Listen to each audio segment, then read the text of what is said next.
everyone, and welcome back to another episode of The Bovine, brought to you by Alberta beef producers. I'm your host, Kara Mastel. As the calendar has very quickly flipped to May, I don't know how that happened, but alas, here we are. We're talking about spring grazing on the bovine. To help me dive into the topic, I'm joined today by David MacTaggart, who is an agriculture initiative specialist with the Strathcona County in Sherwood Park, Alberta. By cooperating with stakeholders in primary food production, government, and private industry, David works to transfer agricultural technology in ways that are engaging to different learning styles. Now, David, I know you have a diverse background here, so I'm going to let you dive into it. David, thanks so much for joining me on the show today. How's it going? Oh, it's going well here, Kara. I'm talking to you today here in Sherwood Park, and it's a nice sunny day here so far. Got a little bit of moisture in the last couple of days, so that's nice to help to move things along there for spring, but definitely could use some more rain in the next little while with that, that's for sure. Absolutely. Yeah, I think we can all use a little bit of rain. Talk about your position. What are you doing at the Strathcona County? Yeah, for sure. Right now my position. I'm the senior agriculture advisor here with that, and so what that means is that I work to help develop our ag extension programming here at the county, and so that ranges anywhere from our agriculture newsletter, putting that together, to organizing events and workshops, publishing articles in the local paper, and we touch on everything from all the way from crop disease management to pasture management, all the way down to gardening. So it's really quite a range there. So I've definitely been learning lots in this job here. My background with that there is in pasture management. There, I did my master's back at the U of S in Saskatoon, and in stockpile grazing and that. So it's definitely gotten to branch out a lot in this job. It's really been good that way. Yeah, it's always great if you can learn. I mean, as much as you want to bring all your skills to a new position, it's cool when you can feel like you're learning in a position as well. Oh, for sure. Yeah, absolutely. No, it's been a good. So I see my role kind of being able to connect people's interests or questions with kind of being able to connect them with that. They're definitely when I'm not the expert sometimes, so it makes a big difference. Okay, so we are here today to talk spring grazing. I mean, many are looking outside their windows or they're wherever they are, and things are starting to green up a little bit. And we're starting Mm. to wonder, okay, can these cattle go out to pasture yet? But of course, we have to back it up a bit and we have to understand spring grazing. So, do you want to explain the importance of spring grazing for cattle? Yeah, for sure. No, it's I think definitely when we look at grazing throughout the whole year, spring plays a big role in a lot of ways with that. We have a lot of producers who have either some calves that might be a couple months old by now, or that right down to brand new calves, and being able to space those animals out, get them on fresh ground, can be a good part in disease management, keeping your animals and your calves healthy, but also it can be a way to reduce costs. We know that winter feeding can is by far the biggest cost when it comes to raising cattle, and especially for cow calf operations here in Western Canada.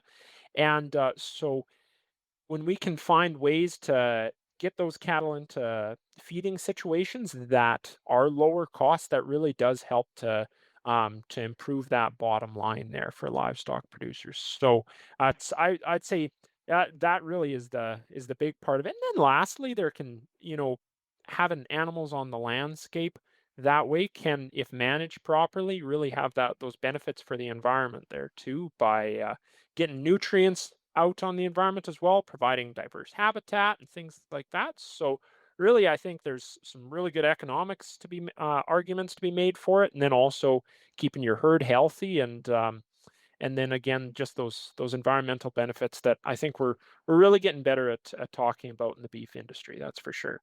So, what are some of the key factors to consider before you're actually saying, okay, yes, head on out to pasture?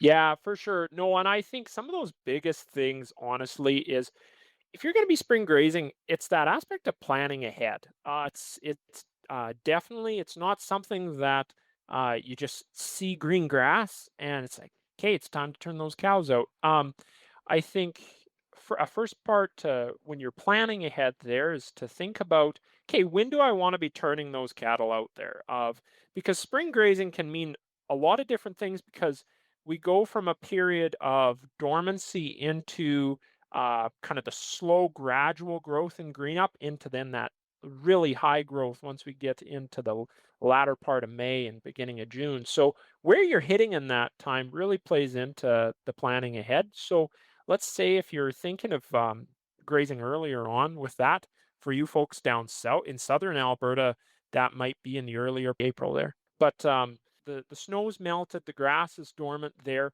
So if you're going to be grazing in this time, planning ahead means having that stockpiled forage available with that there. That forage is weathered over the winter. You'll likely be wanting to see if like, okay, if I'm putting cows that have just grazed on this, is that the nutritional supply that I'm looking for when you're looking at feed testing this? Supplement might be needed there. Then we get into that kind of that area where growth is starting in our new forage for that year, but it's not at the the growth stage yet that we would really recommend for that being your only source of forage with that. So if you're in that kind of in between phase, growth has started. That's a pretty sensitive part stage for putting your cattle out on that pasture to be able to set your pasture back. So how you could set yourself up for success in that time there is either it's a bit of both of okay, you have the stockpiled forage there to offset that lower amount of new growth, and that provides that biomass that your cattle are needing to satisfy their diets on a daily basis.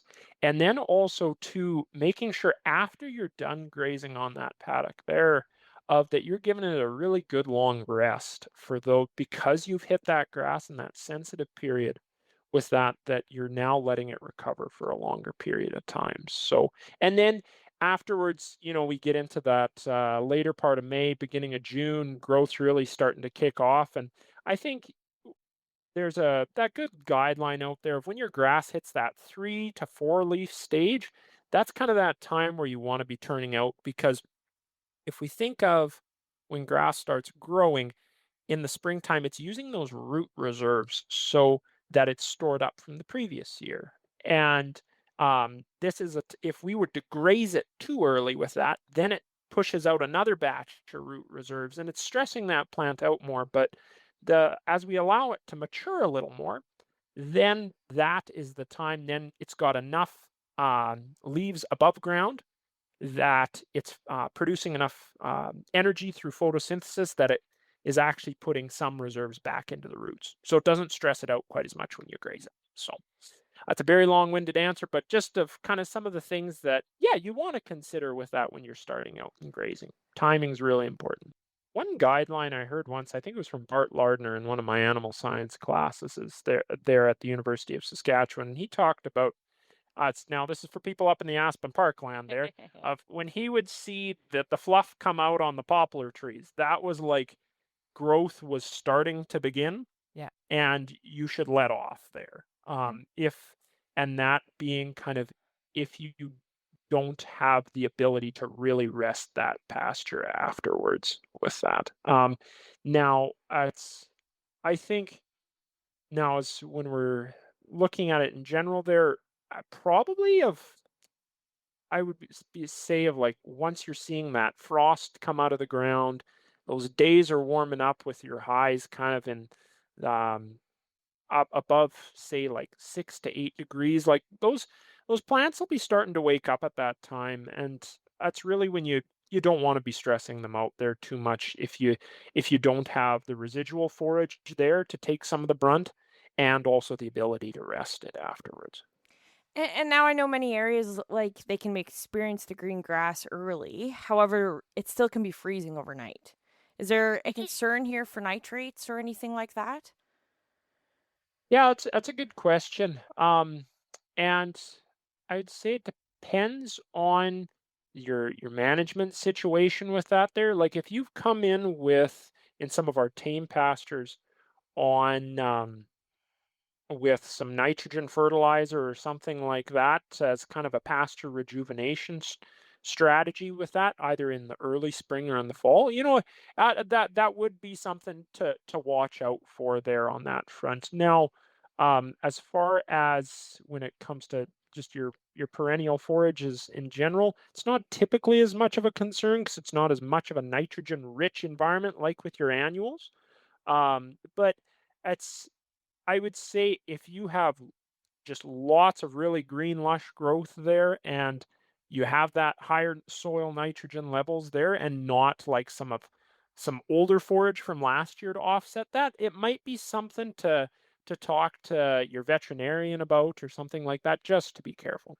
Yeah, absolutely. Okay, I know we're kind of jumping here, there, and everywhere, but going back to you talked about some of the environmental benefits of spring grazing. Do you want to talk about them? Soil health, that sort of thing? Yeah, for sure. That's I think a lot of these, whether it be for spring grazing, it's similar to what we see across grazing throughout most times of the year. There of it's that benefit of getting that nutrient cycling across the whole landscape with that there, from your manure, your urine that your cattle are putting out there every day. Those would be a good part with that there, and helping that, like you're talking about from a soil health perspective there. Um, and then another part as well of, it can be, especially in the springtime, there we have, birds coming in, those types of things as well of, in well-managed grazing, helping to have kind of diverse areas of some taller grass that you're leaving behind, maybe where you've grazed lighter, around a riparian area or something like that, and then some shorter grass areas too for, being able to for other animals to come get insects behind the cattle after they've come through. So those are some of the environmental benefits behind it. I think something that's worth paying attention to, is really minding your low spots in your riparian areas in the springtime, because these are the times of the year where hopefully you've had some spring runoff, and there's some more water gathering in those areas. And so they're going to be softer, more sensitive with there as well. So I think if you can exclude your cattle out of riparian areas, and that being that kind of green strip, around your wetlands in lower spots next to a creek or something like that. Exclude them with fencing, or if you are in a more knobbing cattle type of environment, you've got lots of low spots there. That's not feasible to fence all of those. But trying to prevent your cattle from congregating around those spots, so providing them a different source of water if possible, and then also of spreading out maybe, if you are supplementing, where your supplements at, or where your mineral or your salts at too. That can be a way to draw those animals away from those low spots to reduce that pressure on them. Now, of course, rotational grazing is huge all year long. That is a very important part of grazing. But would you say spring grazing, it's even more important to pay attention to that rotational grazing? That's I think tying it back into what we were talking about with reducing pressure on that young forage that's starting to grow. I think it does definitely have that benefit with when you are rotating, because it's reducing where how many times an animal's coming back to graze that similar plant to stress it out and reduce its energy reserves, and allowing it that critical rest period there. So that would be one factor. And then kind of what we were talking about as well with, um, pressure on maybe some of your more sensitive areas in your pastures, that moving the cattle off sooner can really help in that situation to cut down on the pressure you're putting on your riparian areas too. So definitely, it's, if it is something that you are set up for on your farm or ranch, it can show those real benefits at this time in the grazing in the spring too. And now I know, of course, we can't predict the future. We have no idea what Mother Nature is going to bring or not. But If you are in an area that has had traditionally drought in the past couple of years and you're maybe worried that we're setting up for that again, um, anything, how should spring grazing be managed with that in mind as well? Keeping that pasture all year or all season. Yeah, no, and this is, I think, I swear I have a lot of empathy for people who are dealing with these conditions in some spots for multiple years with that, and so it can put you in a tough spot. And it's cold comfort for me to say of that, you know, by if you haven't planned for it with your pasture management or your range management plans, that you're likely better off to keep feeding rather than turning them out on a pasture you haven't necessarily rested for long enough during the growing season. Because it's kind of back to that old adage that, you know, a day that you leave your cows off a pasture in the springtime, you get 2 days of grazing in the fall with that there. And so what that kind of meaning there is allowing your plants to start growing, start reboosting their energy reserves there in their roots. And so I would really caution people in that of if you're dealing with pastures that have been stressed out by prolonged periods of drought, if they've been rested for, maybe a year or maybe in some of the really dry parts of our province 2 years potentially, that could be something where they could be used as a spring grazing resource there. But just really caution that of it shoots you in the foot in the long term there. And I think we learned some good lessons. I remember reading an article about this. Um, I wasn't working obviously then, I was a kid, but in the drought in the early 2000s there, of how the range agrologists and the ranchers in southern Alberta had changed their approaches when it came to those drought years of destocking sooner and lowering their stocking rates there, and that really helped. Once the rains did come back in the years after, their pastures did bounce back much better than they had seen in the past. So, um, it doesn't give you much comfort in the moment if you're short on feed and feed's expensive to bring in, but I think for the longevity of your farm or ranch, uh, patience really and planning ahead really makes a difference. Yeah, it's definitely hard for some people to be able to play that long term game, but if you can, it pays off. For sure. Yeah, no, and I imagine you folks down in the southeast part of the province would know that for sure. Yeah, absolutely. Nutritional quality, how does that change throughout the season? How do you know like what your nutritional value is at the beginning of the season?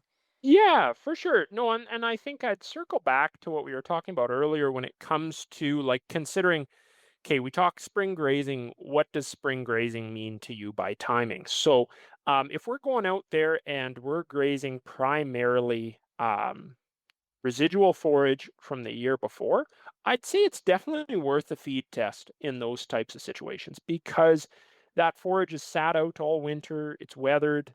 Probably those plants have weathered their grasses or legumes. They've lost some leaves where some of that protein and easily digestible nutrients are at.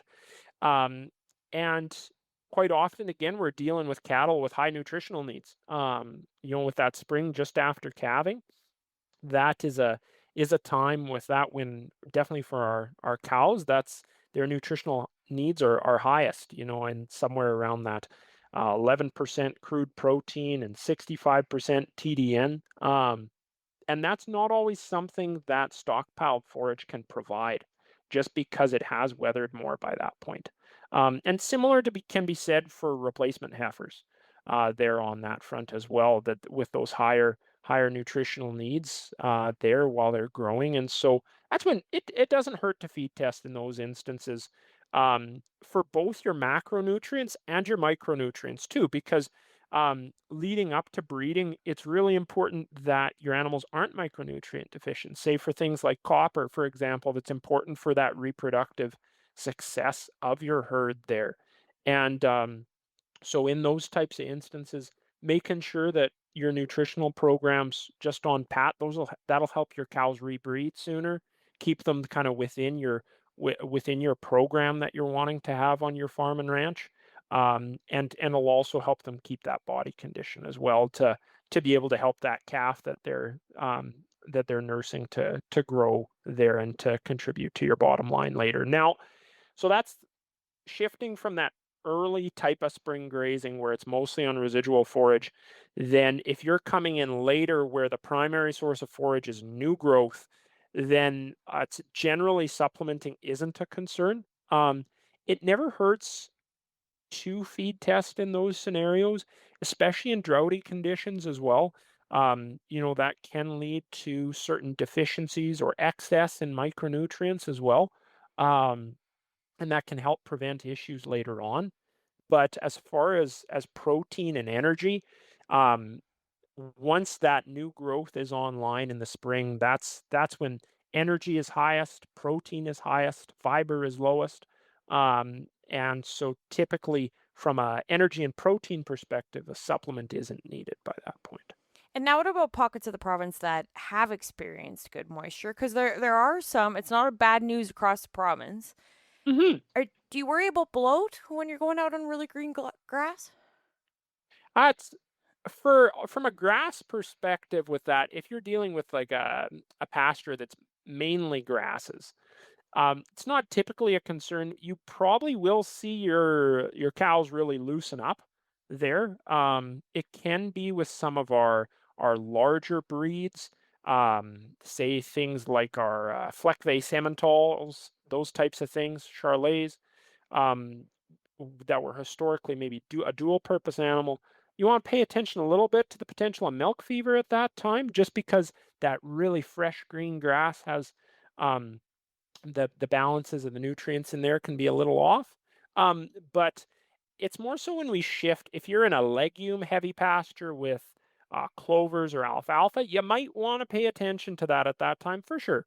If it's a higher legume content, but from grasses, it's not typically a concern. No. Do you want to briefly talk more about how producers can really come up with a spring grazing plan for themselves? Maybe they're new to the industry or new to the idea of spring grazing. Yeah, for sure. No, it's I think if I got the chance to talk to a new cattle producer and they were interested in spring grazing, I think and we were had the benefit of foresight there of to see of like, okay, with the number of cattle that I have and also the land base that I have, okay, now um when are my do I how much grazing can I supply off of the grass that I can produce with that there? And it's best when you're doing that grazing planning, it's okay to be a little pessimistic on what you might be able to produce there on that front, because then that gives you the chance to have potential bonus pasture there. Um, and that's either things that maybe you can graze longer into the fall, or also you can have that chance to graze in the spring. And so I would consider that part there first to try and match that, and then also just spend some time penciling out with where feed prices are at in that year. Um, is can for is it actually best to graze longer into the fall or start earlier in the spring with that there? Because if you're working on your um, stockpiled forage on either of those times, there's kind of some comparison. Do you do one or the other? And there can be make the argument there of if you're grazing on stockpiled forage, your cows in the fall have a lower nutritional requirement because you've likely weaned your calves by that point. They're drying up. They're kind of early mid gestation there, and so that's when stockpile forage is really well suited to that stage of cattle there, and can be quite economical if your weather's good and things like that. Um, and maybe that's a scenario that actually is better for your bottom line than grazing in the spring when, depending on the timing, depending on what's in your forage stands too. If you have like if you're grazing stockpiled forages with a higher legume content, that generally boosts that nutritional quality that can meet your cows where they're at. And maybe you won't need to supplement as much. So kind of to boil it down, I would say in planning ahead there, trying to understand that of what's your um, forage production capacity that you have relative to the size of your herd, and then also being okay with, depending where your feed prices are at for this year, of maybe pulling your cows when you have some residual forage left, to plan for next year with that there, if that makes sense for your operation. And now obviously it's going to be like you said very year to year. What's your economic health as well? Is there any data or analytics or historical analytics that producers could look at for their area that may help when it comes to growth or not so much? That's a good question there. I think, it never hurts to reach out to, whether that be through the Beef Cattle Research Council there on that front, and some of their folks there can connect you with research that has been done in the past. Your applied research associations, in depending on what part of the province that you're in, and that would be things like Peace Country Beef there up in Fairview, Lakeland Agriculture Research Organization in that Bonneville Cold Lake. Um, Even spots like Farming Smarter down in Lethbridge, while they deal mostly with crops, they likely could have someone who could be able to connect you with those resources there, or your local county as well, and to try find that past research that's been done there on understanding nutritional quality and those types of things to help boil down of, okay, I know I have, say, for example, native rangeland that is my main pasture and forage resource with that. What does that look like in the spring as far as quality, and also of how I need to steward for that. That's one thing there. And then also too of, say, if you're in on more tame pastures, what's that quality look like there as well? So really encourage people to access those local resources they might have. Absolutely. Okay, any other messages you would like to send to producers before we wrap up? Maybe even just considerations as we head into the spring season? Yeah, for sure. No, it's I think in that aspect there of, I was thinking I'll touch first on a little bit of technology side of things as well. First of, really, it's very helpful to have, keep records on when you were on different pastures, as well for grazing times, and that can be a strategy that you can use over the years of maybe your to try and lengthen out that rest period before spring grazing, for example. It can be a gradual thing over time, and good record keeping can make a big difference there on that front. And then a last one too. I don't have a lot of expertise when it comes to native rangeland, but just wanted to touch on that a little bit there. Of That's particularly sensitive when it comes to that springtime. There of So if a person is considering using native range for spring grazing there on that front, it can be a great resource when it comes to it. Our native grassland plants, um, are they do a really good job of maintaining their quality through that winter time. Make some great stockpiling plants there, but be more uh, be more kind to them. Maybe if you're going to spring graze them, spring graze one in every 4 or 5 years or something like that there as well. So you're letting those plants complete their life cycle in other years, drop some seed, regrow their root reserves, those types of things there. So just a word of caution there, I would say, when it comes to managing our tame forages versus our native forages a little differently. If you're working on leased land, probably um, really important to consult with your rangeland agrologist in that area as well, to see what's possible, what they recommend. Again, that's for our leaseholders in the province. That's another great resource that you have at your disposal too. Okay, awesome. All right. Well, thank you very much for your time. I appreciate it. And as someone who is involved in extension yourself, how can producers get a hold of you if they're looking for more information? Yeah, for sure. So it's a way you can get a hold of me there is, by email there or phone. I work. It's in Strathcona County. It's a little bit different. I work within the Planning and Development Services department, but you can also track. So you can track me down through there, but also through social media. David MacTaggart. I'm on X, and on Instagram too. And I'd be happy to chat with people more. And yeah, arrange a chance to talk on the phone or something like that as well.